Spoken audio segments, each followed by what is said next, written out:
फिर क्या, सभी उल्लू इकट्ठा होकर बरगद के पेड़ के पास आक्रमण करने के लिए पहुंच गए।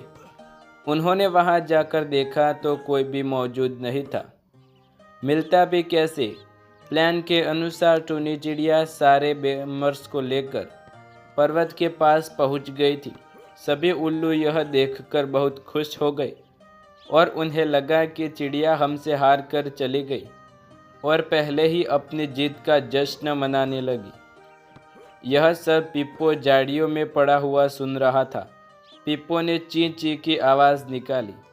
पिप्पो को देखकर बल्लू राजा बोला, अरे, ये तो वही चिड़ा है जिन्हें उनकी रानी धक्का देकर गिरा रही थी। और पिप्पो को अपमानित कर रहा था। उसने पूछा, तुम्हारी ये दुर्दशा कैसे हुई?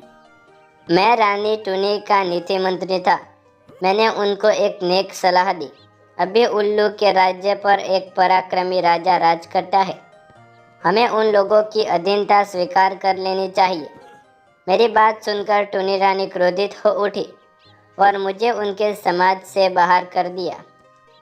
पिप्पो ने उल्लू के राजा बल्लू से रिक्वेस्ट की, आप मुझे अपने ग्रुप में शामिल कर लीजिए।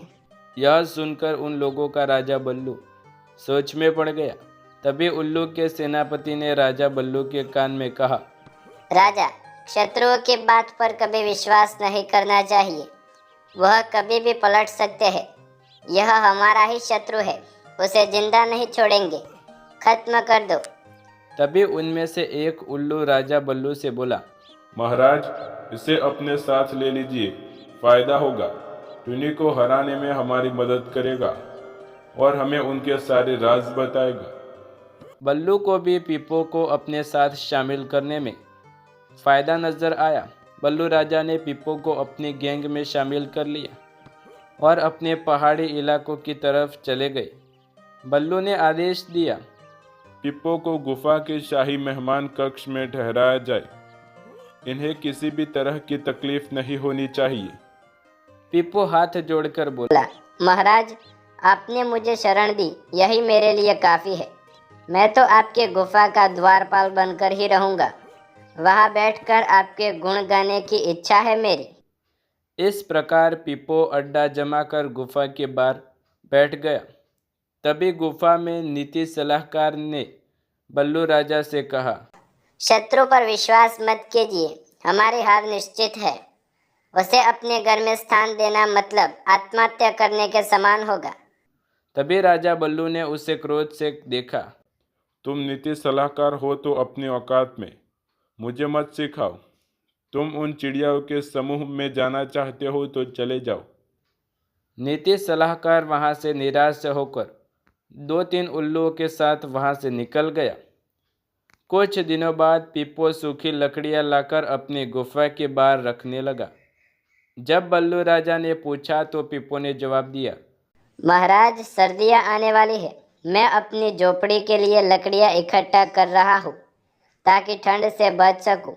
धीरे धीरे लकड़ियों का काफ़ी ढेर जमा हो गया। एक दिन जब सारे उल्लू सो रहे थे तभी पिप्पो वहां से उड़कर सीधे पर्वत के पास पहुंचा। टूनी रानी और उसके दोस्त उसकी प्रतीक्षा कर रहे थे। तभी पिप्पो ने कहा, पास वाले जंगल में आग लगी है। वहाँ जाकर जलती लकड़ी अपनी चोंच में उठाकर ले आओ। टूनी रानी और उसके सभी दोस्त जलती हुई लकड़ी लेकर उल्लू की गुफा के पास आ पहुँचे, जहाँ पिप्पो द्वारा ढेर लगाई गई लकड़ियों में आग लगा दी। सभी उल्लू आग लगने की वजह से गुफा के अंदर ही मर गए। फिर क्या, टूनी चिड़िया की जीत हो गई और फिर पिप्पो को चिड़ियाओं के समूह का सेनापति बनाया गया। दोस्तों, हमें कहानी से ये सीख मिलती है कि शत्रु को अपने घर में पनाह देना यानी अपने ही विनाश की तैयारी करना है। आपको वीडियो पसंद आए तो वीडियो को लाइक, शेयर, कमेंट करें। चैनल पर नए हैं तो सब्सक्राइब करें और बेल आइकन जरूर दबाएं। धन्यवाद।